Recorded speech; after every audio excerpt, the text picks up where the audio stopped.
I have an intro to engineering class, so that's kids that are interested in engineering, and it's the first year class for them. And I have a principles of engineering, which is second year engineering, which is more complex and hopefully more challenging. And I have an advanced manufacturing through Ivy Tech, and that's for kids that might be interested in a manufacturing career in the area. There's the curriculum there is designed toward getting passing tests and getting certifications. And then next year we'll have robotics again. We didn't have it this year, but next year we'll have.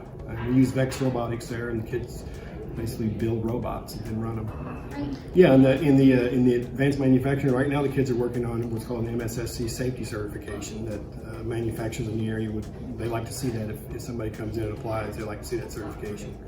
And there's logistics certifications. There's different kinds of certifications they can get depending on how much they want to do. Yeah, we do a lot of hands-on in here, and it was really nice to get back from remote to where you get in the lab. But intro to engineering, they will design and build balsa wood bridges. They will design and build cable stay bridges. They get to do model rockets, CO2 cars, white wings gliders, coin sorters. So pretty much have projects going all the time in here. So principles of engineering class. A little more complex. They design and build things. This year, so far, they have designed and built a catapult out of popsicle sticks. Designed and built mousetrap cars.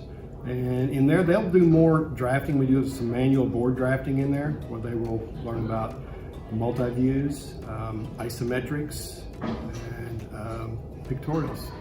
I try to stress solving problems and critical thinking. And the other piece is girls tend to do really well in these classes, so don't be intimidated. Come in and do what you can do.